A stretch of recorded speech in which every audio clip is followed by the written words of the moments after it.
রঙ্গমঞ্চে নৃত্য অভিনয় করে দেখাবেন জঙ্গল মহোৎসব মেডেল পুরস্কার প্রাপ্ত আমাদের সকলের অতি সুপরিচিত অস্টার সঞ্জয়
মাতার কণ্ঠস্বর ভেসে আসছে, তাহলে কি আমার মাতার কোনো বিপদ হয়েছে? না না, আমি আর এক মুহূর্ত দেরি করবো না, ছুটে যায় মাতার কাছে। মাতা, মাতা, তব চরণ জানাই শত কোটি প্রণাম। বলো বলো মাতা, এমন উদাসীন কণ্ঠে ডাকতে ডাকতে এখানে কেনে এলো মাতা? ওরে পুত্র, আমি অনেক আশা নিয়ে তোমার কাছে এসেছি বাবা। অনেক দিন ধরে মনের গহীনে একটি ইচ্ছা লুকিয়ে রেখেছি, বলো পুত্র তুমি আমার সেই ইচ্ছা পূর্ণ করবে? একই কথা বলছো মাতা, তুমি আমার জন্মদাত্রী মাতা, তুমি আমায় এই পৃথিবীর আলো দেখিয়েছ, কত দুঃখ কষ্ট সহ্য করে আমায় বড় করেছো, আর আমি তোমার একটা ইচ্ছা পূর্ণ করবো না? এই সংসার পৃথিবীতে এমন কোন পুত্র আছে মাতা যে তার পিতা মাতার ইচ্ছা পূর্ণ করে না? ঠিক মাতা ঠিকানা পুত্রের জন্ম, আমার আদেশ করো মাতা, কি ইচ্ছা রয়েছে তোমার মনে? জীবন দিয়ে তা অবশ্যই করিব পূরণ। এমন কিছু নয় রে পুত্র, আমি বলছিলাম কি, তুমি তো অনেক বড় হয়েছ, রাজ কার্য পরিচালনা করার জন্য দেশ দেশান্তরে ছুটে যায়, তখন আমি একা বড় হয়ে পরিপুত্র, তাই বলছিলাম কি, বিয়ে করে আমার জন্য একটি পুত্র বধূ হতে দাও, তবে আমার মনের বাসনা পূর্ণ হবে পুত্র। ও এ কথা ঠিক আছে মাতা, আপনার ইচ্ছা অবশ্যই করিব পূরণ। তুমি আমার জন্য উপযুক্ত কন্যার সন্ধান করো, আমি বিয়ে করতে প্রস্তুত। সত্যি বলছো পুত্র, তুমি বিয়ে করবে? আজ কি আমার আনন্দ! তোরা কে কোথায় আছিস? আমার পুত্র ঘটক বিয়ে করতে রাজি, তোরা শীঘ্র ছুটে আয়, তোরা শীঘ্র ছুটে আয়।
আমার পুত্র ঘটক বিয়ে করতে চায়, তার জন্য উপযুক্ত পাত্রী সন্ধান করতে হবে।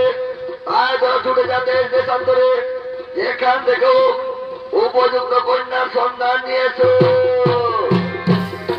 মাতা, এমন একটি কন্যার সন্ধান রয়েছে মাতা, পাতালপুরে। ওই পাতালপুরে নাগরাজের কন্যা হীনাবতী, কিন্তু মহারাজ ওই হীনাবতী করেছে সংঘর্ষবার আয়োজন। তাই সেই কন্যাকে বিবাহ করতে হলে আমাদের মহারাজকে সংঘর্ষ সভায় যেতে হবে। স্বয়ম্বর স্বয়ম্বর স্বয়ম্বর কোথায় সে অহংকারী রাজকুমারী? মাতা, আমি ওই কন্যাকে বিবাহ করতে চাই মাতা, আপনি আমায় আদেশ করুন মাতা, আমি যেন হীনাবতীকে সংবর্ষমা জয় করে তোমার পুত্রবধূ করতে পারি। মাতা, আপনি এখন নিজ আলোয় ফিরে যান। মাতা, নিজ আলোয় ফিরে যান। ওরে মন্ত্রী সেনাপতি সৈন্যগণ, শুভ কাজে বিলম্বের নাই প্রয়োজন। তাই চলো চলো, আমরা এই মুহূর্তে পাতাল লোকে করিব গমন।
সকলকে জানাই এই সংবর্ষমায় সুস্বাগত।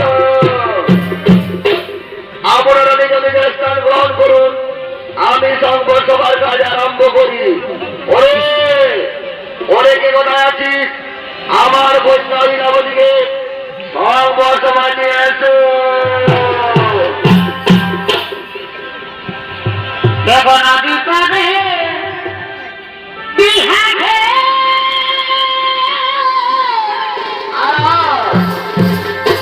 আমার নদীতে নাগাবে।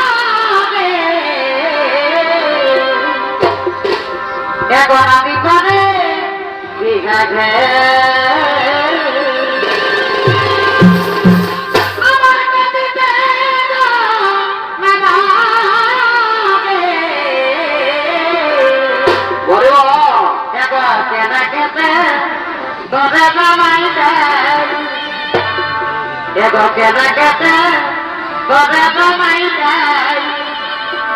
দিদি বুঝে নাই বুঝে নাই সাদা ভরাই তো গুরু দেখা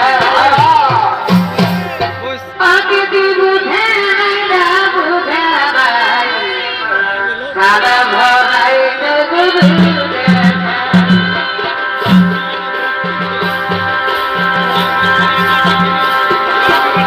আগে পারে দিয়াগে আগে বেলা আমি পাবে দিয়াগে আমি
চিরসুখেও মহিলাবতী, তুমি তো জানো মা, যাই তোমার সংঘর্ষ মা, ভাই দেখো মা, দেশ দেশান্তরে কত রাজকুমার গণেশে উপস্থিত হয়েছে, তাই তুমি তোমার মনমত বর পছন্দ করে তাদের গলায় বড় মূল্য প্রদান করে পুত্রী পিতা, আপনি তো জানেন বিয়েতে আমার দুটি শর্ত রয়েছে, আর এই শর্ত দুটি যে পূরণ করতে পারবে তাকে আমি স্বামী রূপে বরণ করে নেব।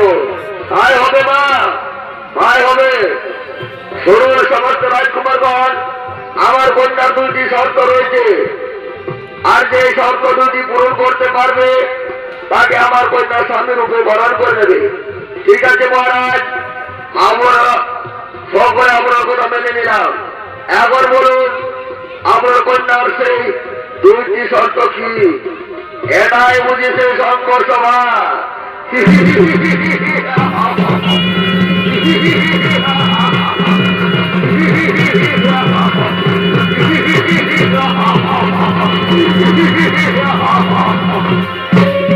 ওঠাই সে অঙ্গই রাজকুমারী, ওরে ওই দুষ্টমণি দুরাচার অসুর কুলাকার, কে তুমি?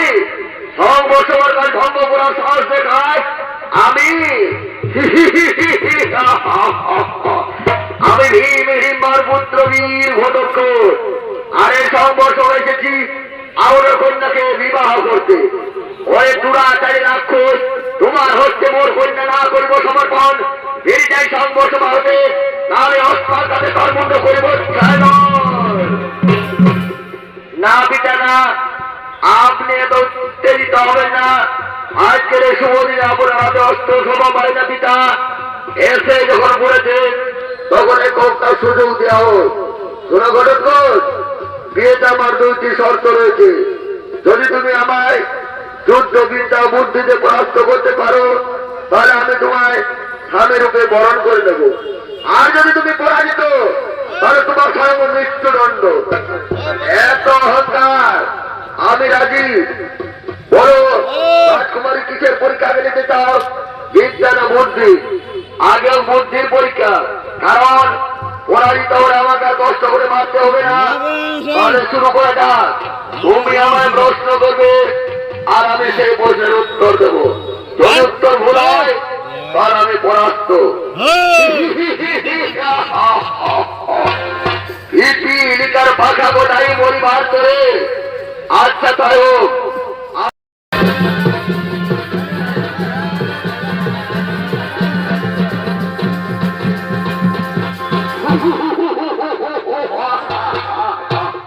রাজকুমারী তুমি পরাজিত। বাহ বাহ, উত্তম তুমি বীর পুরুষ, আমি তোমার বিদ্যা বুদ্ধি ও বীরত্ব দেখে অতি প্রসন্ন। ওরে কে কোথায় আছিস? আমার কন্যাকে মধুর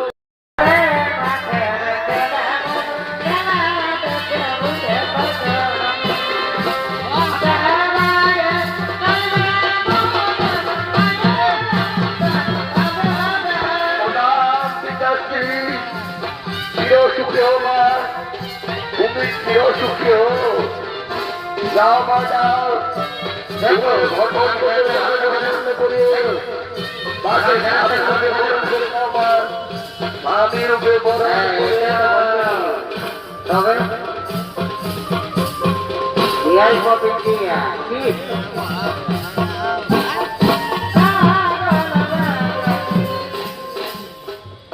কি বাবা এই যে বিহাগর ভাই এত আছে হে সময় দাও কিন্তু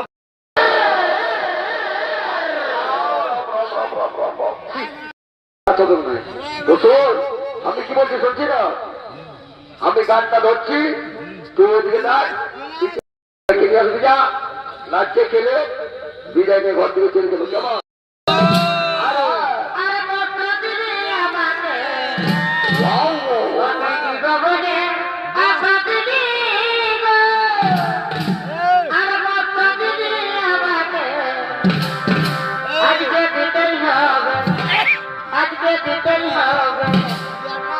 কেমন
দাদা এটা ডিজে নাচ আছে সারা সার গরুর মতো বাবা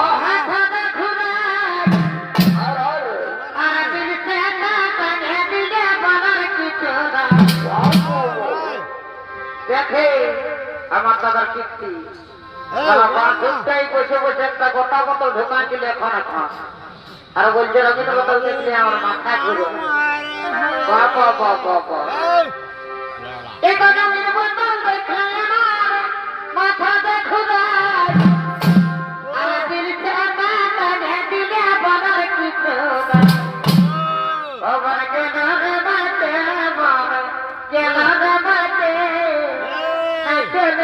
খাতে দিব আজ গাতে সারা দিন বাজে গাড়ি খাতে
গানটা ঘুরে গেল কি হরদা উঠে দিতে বলো থেকে দিল কি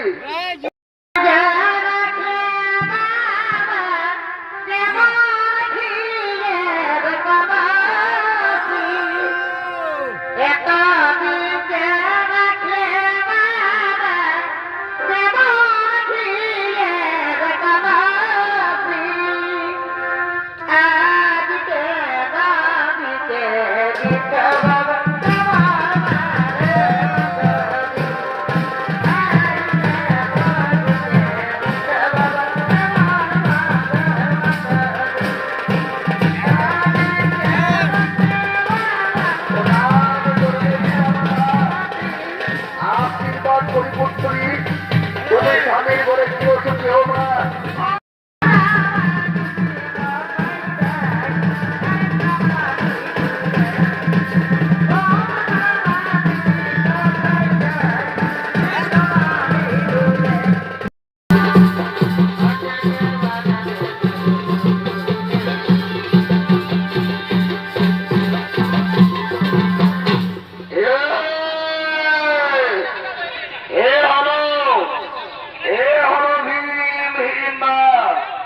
মনের আনন্দে কাম্যক মনে করেছেন আগমন তাই হিড়িম্বার ভূমিকা নৃত্য পরিবেশন করে দেখাবেন নৃত্য শিল্পী রাজেশ্বরা ভীমের ভূমিকা আমাদের মহারঙ্গমঞ্চে নৃত্য অভিনয় করে দেখাবেন নৃত্য শিল্পী বিজয় রায়।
তোমার মনে তো কিসের প্রসন্নতা হিম্মা এর আগে তো তোমায় কোনোদিনে তো আনন্দিত হতে দেখিনি তাই বলো বলো হিম্মা তোমার মনে তো কিসের প্রসন্নতা?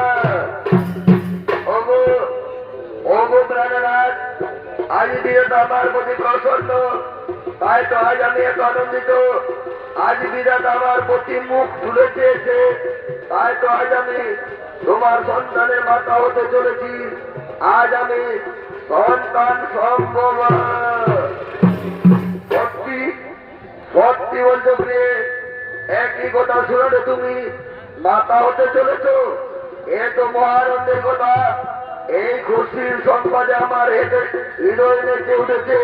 তাই এসো এসো প্রিয়ে, আমরা দুজনে মিলে একটু আনন্দ করি।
আমি যে তোমার সুখে লাগিয়া ভালোবেসে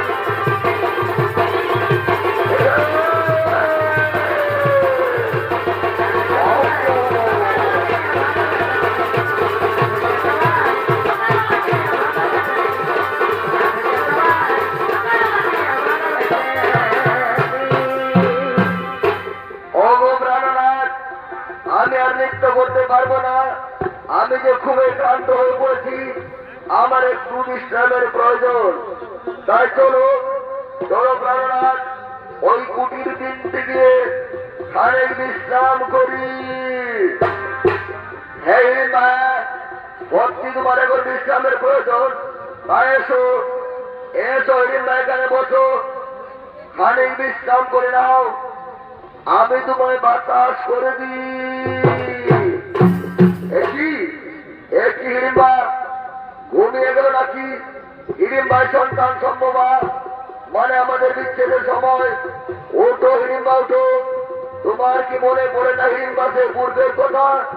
বিয়ের পূর্বে মাতা আমাদের শর্ত দিয়েছিল যে হিড়িম্বার সন্তান সম্ভবা হলে আমাকে তাদের কাছে ফিরে যেতে হবে।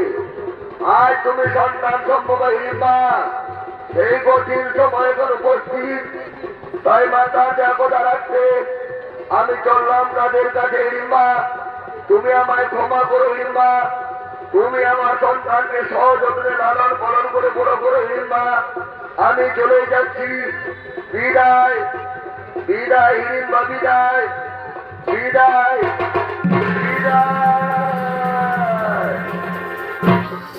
হিম চলে গেলে সহসা হিড়িম্বার ঘুম ভেঙে যায়। স্বামীকে সম্মুখে দেখতে না পেয়ে, ওগো ওগো কোথায় গেলে তুমি প্রাণনাথ? এ কি স্বামী আমায় কোনো সাড়া দিচ্ছে না? তাহলে কি স্বামী সেই পূর্বের কথা মনে করে আমায় ছেড়ে? না না না, এ হতে পারে না। স্বামী তুমি আমায় ছেড়ে যেও না, স্বামী আমায় ছেড়ে যেও না।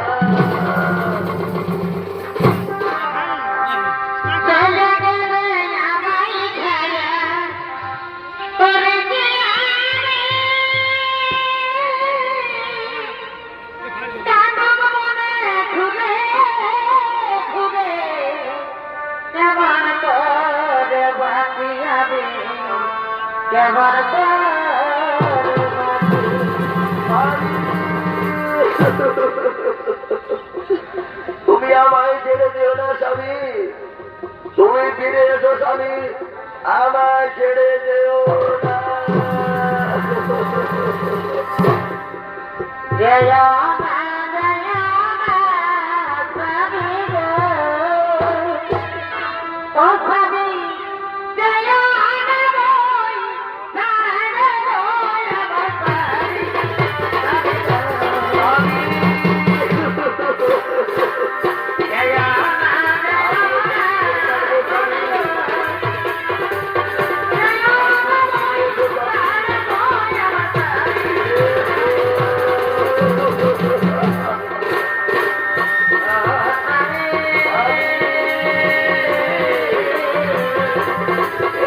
বন্ধুরা